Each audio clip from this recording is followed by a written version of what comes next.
Halo teman-teman, apakah sudah makan?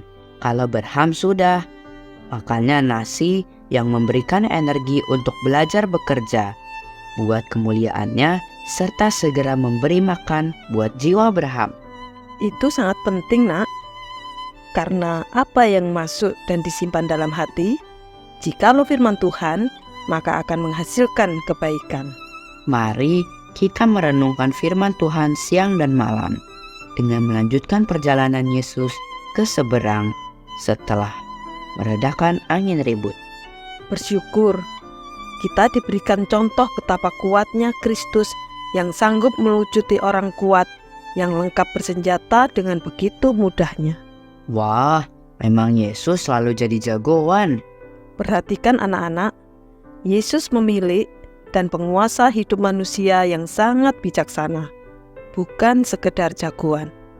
Yuk, Berham dan teman-teman sudah nggak sabar lagi. Adik-adik, kita akan kembali belajar firman Tuhan dalam petualangan kita di dalam kerajaan Allah. Untuk itu, mari kita berdoa. Kami bersyukur, kami berterima kasih kepada Bapa di surga. Untuk segala berkat-Mu, kami boleh terus diperkenankan untuk belajar akan firman-Mu. Tolonglah kami ya Tuhan, kiranya Engkau berikan hikmat bijaksana kepada kami ya Tuhan, untuk kami boleh mengerti, untuk kami boleh memahami apa yang Engkau maksudkan bagi kami. Dan jadikanlah kami anak-anak Tuhan yang sungguh-sungguh mentaati firman-Mu. Dalam nama Tuhan Yesus kami berdoa. Amin. Adik-adik, akhirnya Tuhan Yesus sampai di seberang danau. Dan tempat itu bernama Gerasa.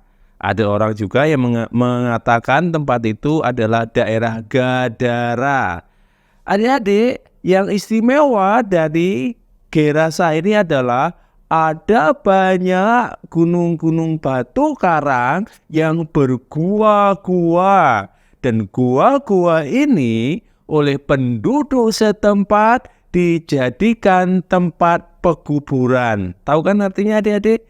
Tempat untuk meletakkan orang-orang yang sudah mati. Tetapi ketika Tuhan Yesus baru saja mendarat di daerah Gerasa itu, Tuhan Yesus sudah disambut oleh seorang yang kerasukan setan. Kerasukan setan? Betul adik-adik. Ada begitu banyak roh jahat yang menguasai, yang merasuki orang yang menyambut Tuhan Yesus itu. Dan orang ini sangatlah berbahaya adik-adik. Mengapa? Karena dia kalau siang itu suka berteriak gitu. Kalau di malam hari, dia kemudian masuk ke tempat kubur-kubur itu dan tidur di sana. Seringkali dia dibelenggu dengan rantai. Tetapi karena dia dikuasai oleh begitu banyak kuasa jahat, akhirnya dia mempunyai kekuatan yang besar.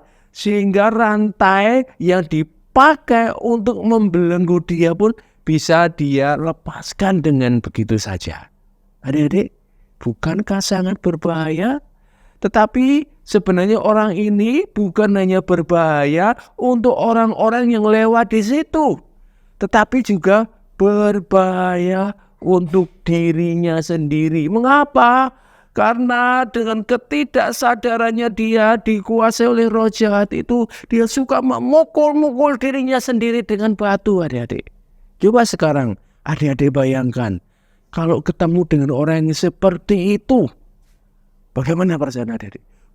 Takut Pak, amit-amit jangan sampai ketemu. Betul adik-adik, sangat berbahaya. Tiba-tiba kalau dia ngamuk terus menyerang kita, kan berbahaya. Tetapi apakah adik-adik merasakan kasihan dengan orang-orang seperti ini? Iya, kita harus merasa kasihan dengan orang-orang seperti ini adik-adik. Mengapa? Karena mereka kehilangan kesadarannya. Dia tidak bisa menguasai dirinya sendiri sekarang. Mengapa? Karena seluruh keberadaannya sudah dikuasai oleh si jahat. Apa yang dia ucapkan, apa yang dia lakukan, apapun yang terjadi dalam hidupnya, semua dikendalikan oleh si jahat itu. Bukankah itu sangat kasihan adik-adik? Dan sangat berbahaya untuk dirinya sendiri adik-adik. Tetapi, tahukah kalian bahwa ada yang lebih berbahaya daripada orang ini? Siapakah itu? Yaitu orang-orang yang dengan kerelaan mau tunduk kepada kuasa si jahat. Kalau orang yang tadi itu, dia akhirnya dikuasai oleh si jahat sehingga dia tidak mempunyai kesadaran sama sekali. Tetapi yang lebih berbahaya adalah orang yang mau dengan kesadaran diri, kerelaan diri, dikuasai oleh si jahat. Orang-orang seperti ini akhirnya adik-adik, mereka melawan Tuhan. Bukan hanya melawan Tuhan, mereka juga akan mengajak orang lain untuk melawan Tuhan. Ini orang yang lebih berbahaya. Dan orang ini adalah orang yang sangat kasihan. Seperti apakah orang ini? Yaitu orang-orang yang tidak mau dipimpin oleh Roh Kudus. Adik-adik, jika dalam hidup kita tidak mau dipimpin oleh Roh Kudus, maka kita sudah masuk ke dalam jebakan si jahat supaya kita mau mentaati si jahat. Itu yang terjadi. Oleh karena itu adik-adik, ada hal yang sangat penting untuk kita terus memperhatikan tingkah laku dan perbuatan kita, supaya kita senantiasa taat kepada pimpinan Roh Kudus. Kita dulu telah belajar apa bedanya dirasuk setan dengan dipimpin oleh Roh Kudus.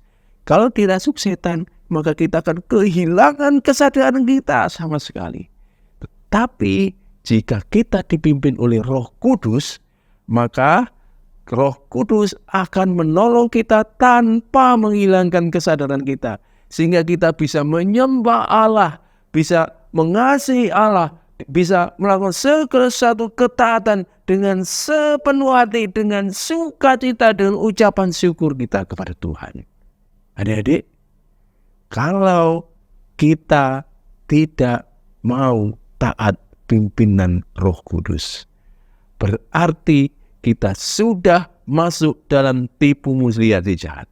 Dan di saat itulah maka kita dengan rela hati mau tunduk kepada pimpinan si jahat. Apakah kalian mau seperti itu? Kalau saya tidak.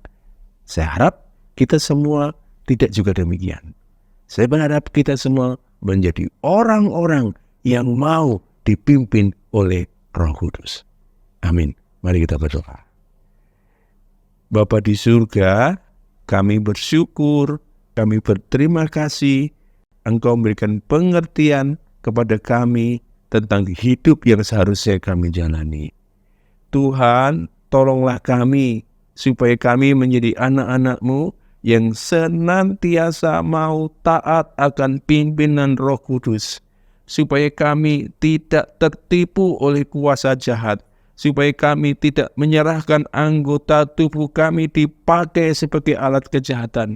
Namun biarlah seluruh hidup kami dipimpin oleh Tuhan untuk hidup mempermuliakan Engkau, untuk hidup menjadi berkat bagi sesama. Kami bersyukur kami boleh belajar akan firman-Mu, dan kiranya Engkau memeteraikan kebenaran firman-Mu dalam hidup kami. Dalam nama Tuhan Yesus Kristus kami berdoa, kami bersyukur.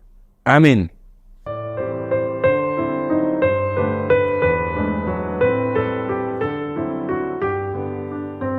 Berham tidak mau jadi hamba, Berham tidak mau dikendalikan oleh siapapun.